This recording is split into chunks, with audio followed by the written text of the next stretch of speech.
Hello and welcome to Restoration DIY.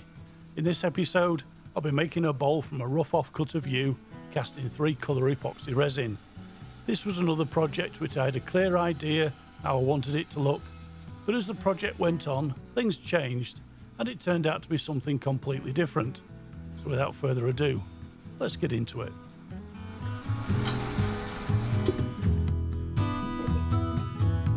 The first job was to cut the piece of yew to fit the casting bucket. It took a few goes, taking a bit off, trying the fit, then another trim until it slid into place. If I'd taken too much off, I would have had to remove a lot more resin to expose the timber in the cast blank.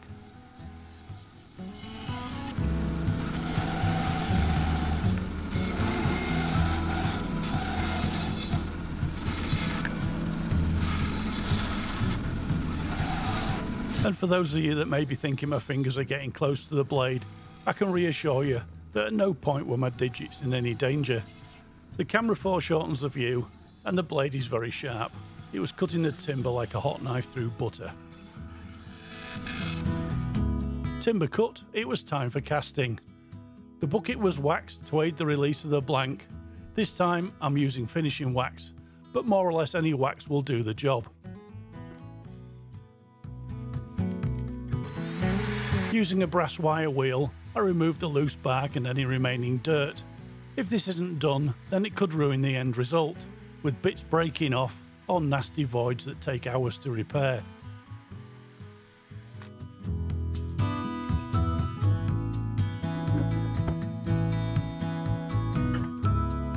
And with the timber placed in the bucket, I can introduce this episode's sponsor, T-Expert. They offer a range of epoxy resins, including fast curing resin, deep pour resin, classic casting and coating resin, and the one I'm using today, which is the crystal clear casting resin. You'll find a link to the website and a 10% discount code in the video description. This epoxy resin is mixed at a 1:1 ratio. I guessed I would need 4 batches, so I added 300 grams of part A and 300 grams of part B to each mixing cup.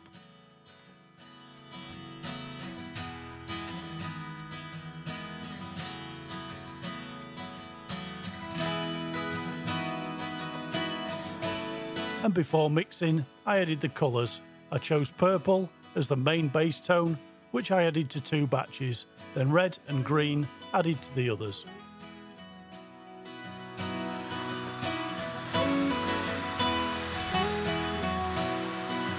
Each colour was thoroughly mixed for at least 2 minutes and then allowed to pre-cure before adding them to the casting bucket.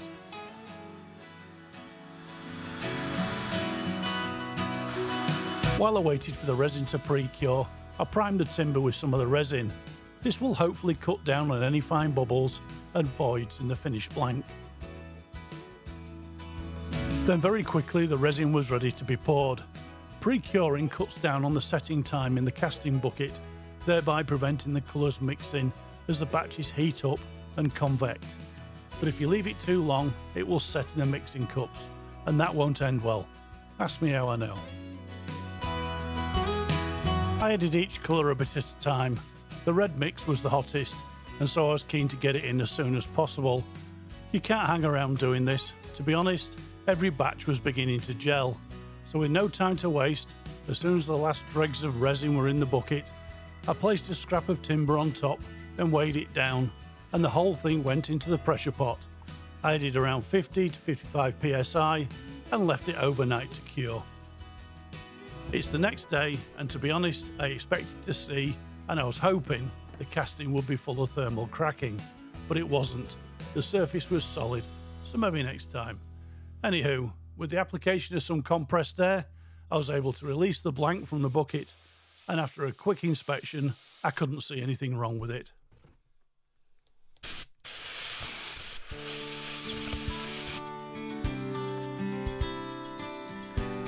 If the blank had been full of cracks, it would have set me back another day, but I'm keen to have one to repair, so I can use a contrasting coloured resin to fill the voids.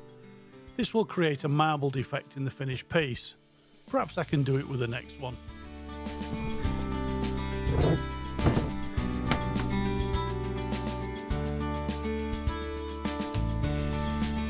So it's time to get it on the lathe. I use the cold jaws to grip the narrower end and tailstock to pin it in place. Putting the flat base against the face of the jaws helps to keep the blank square to the lathe. This will then result in less material to take off to get it balanced.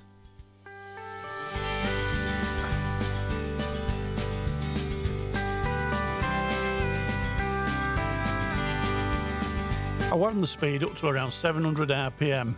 It's been a while, so I didn't want to push my luck. Then I set to with a full-size negative rate carbide to peel away the outer layers.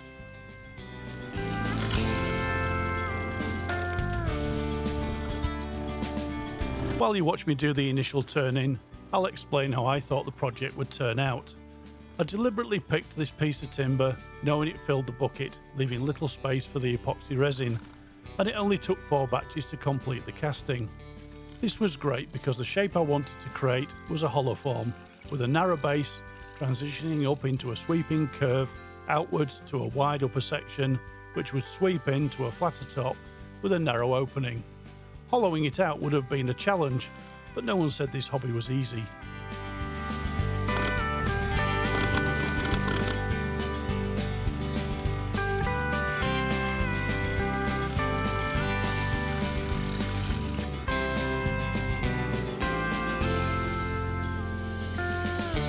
Once I'd got the blank balanced, I levelled the top, and the 1/2" bowl gouge was best for this, as most of the material was excess pieces of yew.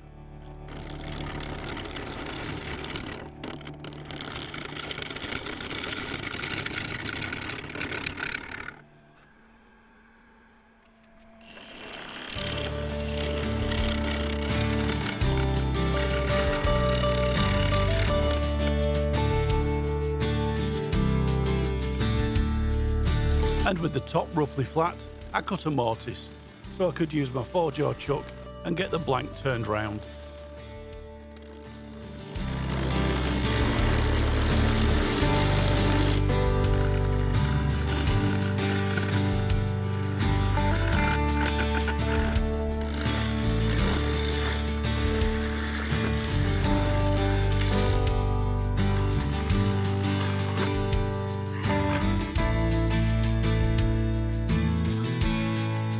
Using the tailstock helps to keep the chuck centred on the workpiece, and it holds it nice and secure whilst I tighten the jaws into the recess.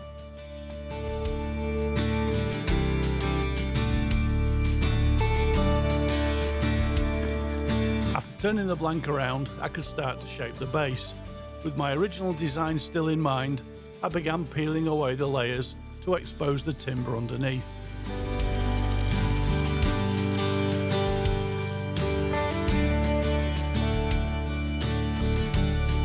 This is when I discovered the first small issue.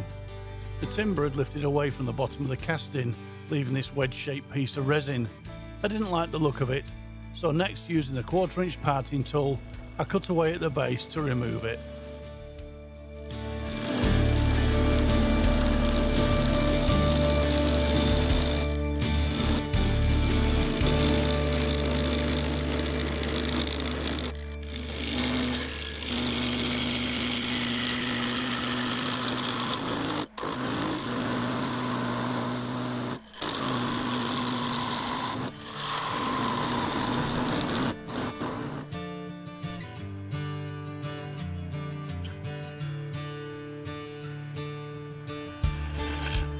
The base cut away very easily, and I was happy with how it looked, so I moved on to the side. Still wanting to have that narrow diameter lower section, I thought I'd have a go with a 1/2" bowl gouge.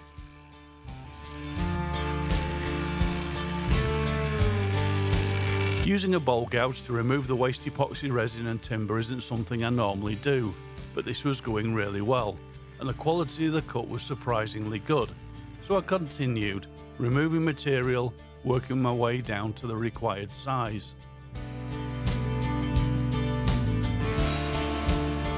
Or at least that's what I thought I'd do. I went for another cut, but this time it just stopped cutting. Obviously I'd lost the cutting edge, so before I resharpened it, I decided to try shear scraping, using the still sharp part of the gouge.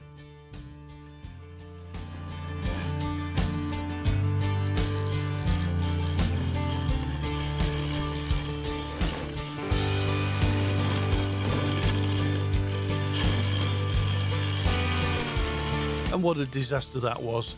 It seemed to be doing okay, but when I stopped the lathe, the surface was completely shattered. I still had a bit of a way to go, but I couldn't risk doing that again, so out came the negative rake carbide.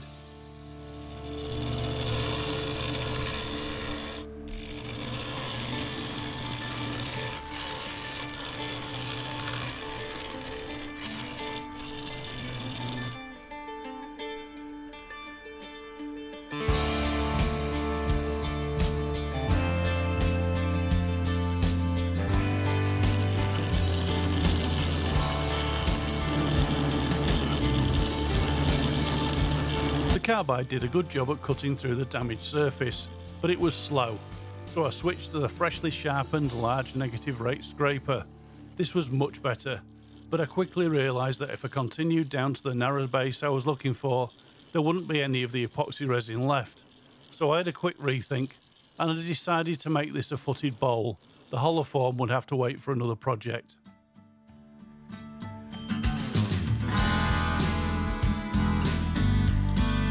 With the new cutting edge ground into the 1/2 inch gouge, I cut down into the lower section to begin forming the cutout. First the upper part, then the lower, until I was through the coloured epoxy down into the U.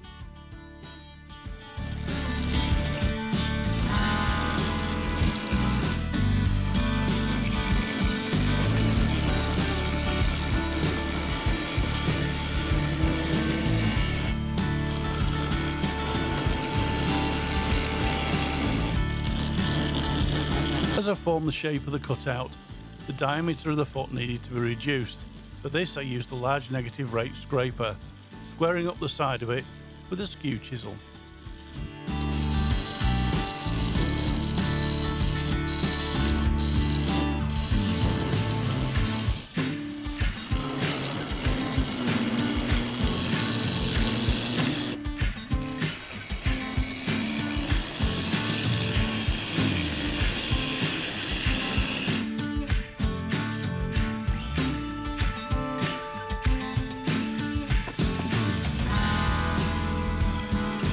I needed to keep some strength in the base till after I'd hollowed out the inside, so I decided to leave the final shaping of the cutout until the piece was almost finished.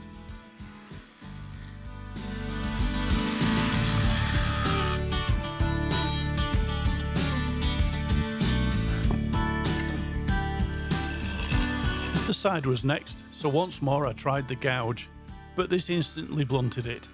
So I switched to the negative rake scraper to form the pinched waist. But even this was struggling, and I had to make frequent visits to the diamond sharpening wheel.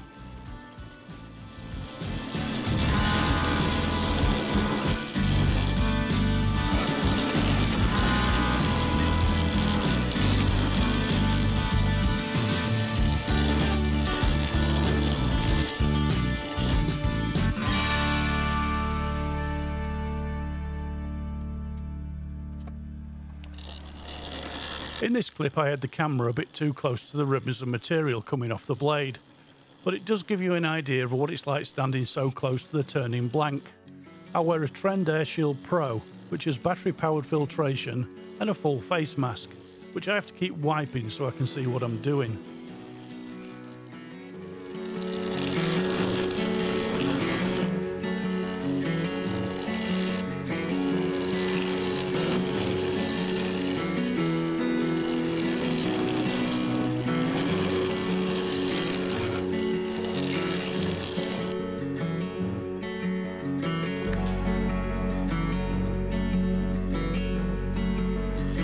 So with the outside more or less done, I cut a mortise in the base.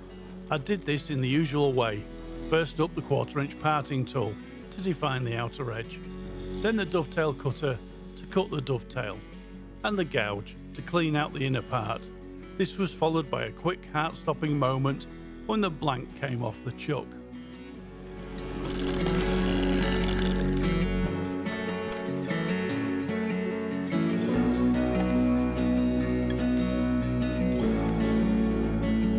The blank was quickly refixed to the chuck, and the mortise was completed with a skew, a few decorative lines added, then I sanded to 800 grit and applied a wax finish just to the underside.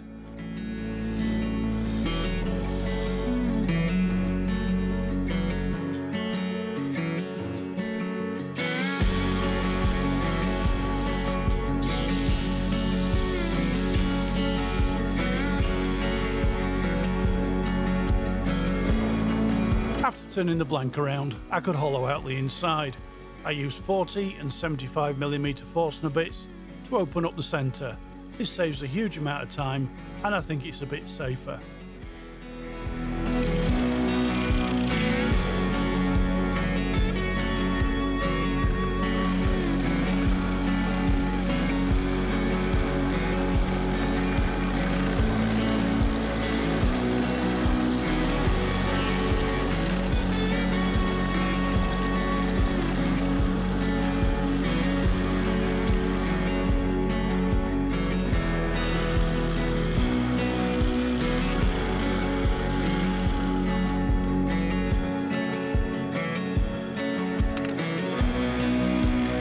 Having the centre cut out gives good access to the rest of the waste material. I started with a mid-sized carbide, carefully working my way down to the bottom of the bowl. It was mainly U, so it was easy going. It was only when I got to the resin in the outer part it got a bit tougher.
The carbide was doing a good job, but I remembered I have a side cutting scraper, so I sharpened it up and gingerly offered it up to the inside face.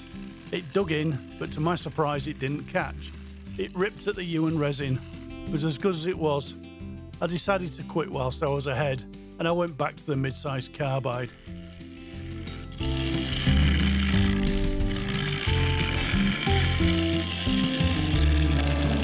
There wasn't much more to take out, and I think I let my guard down. The carbide snagged the resin on the upper part and pulled the bowl clean off the chuck. Luckily it stayed planted. The tool rest held it in place, so no damage was done, and I just had to refix it to the lathe.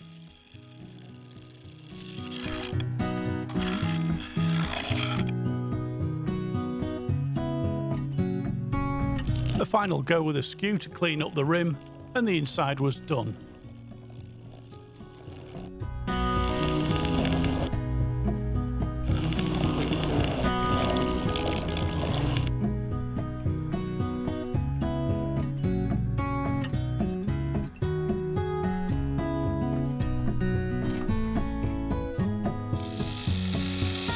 The outside needed a bit of tweaking around the base. For this, I used the 1/2" detail spindle gouge.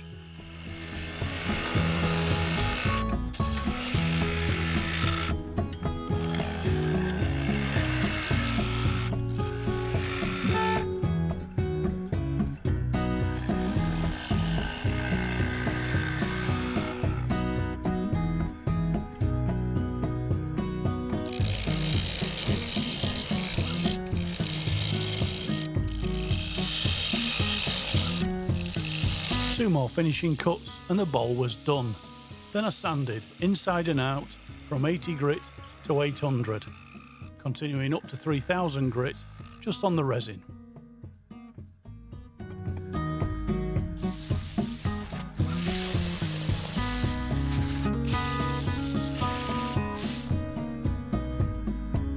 After cleaning down with denatured alcohol, I applied 2 generous coats of sanding sealer, each one denibbed with a non-abrasive Scotch pad.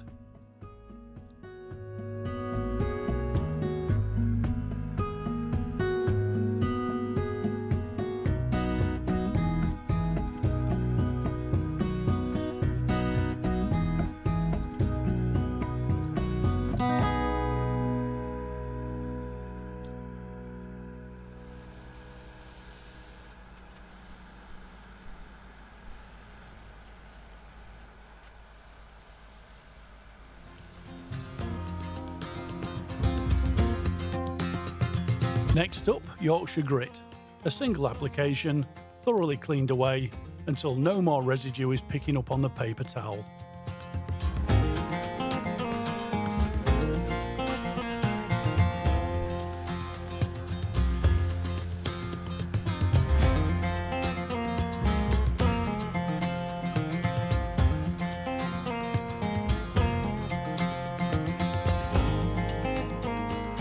Then it's the resin polishing. First, Mercopolar Shine 10, a single coat, polished off, ready for the next stage.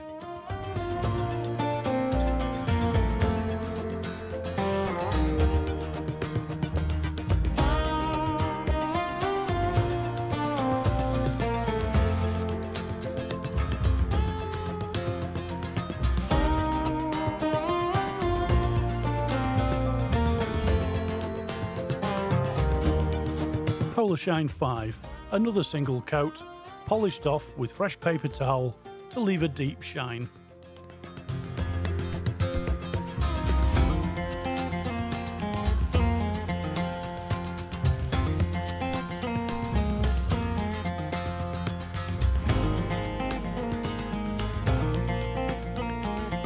And to finish, Hampshire Sheen Gloss Finishing Wax, 2 coats, buffed to seal and protect the surface.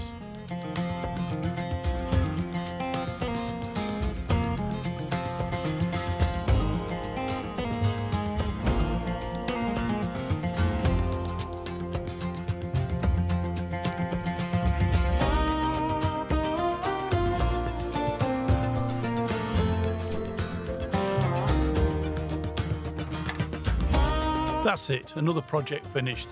As I said in the beginning, it's not what I set out to do, but the end result looks great, and the shape adds to the interest. I like it, and I hope you like it too. I particularly like the strong contrast between the resin colours, and the grain patterns in the yew timber really stand out. It's definitely up there amongst my favourites. Many thanks for watching. Let me know what you think in the comments, subscribe if you haven't already, and a thumbs up will be very much appreciated. I'll see you in the next one. Goodbye for now.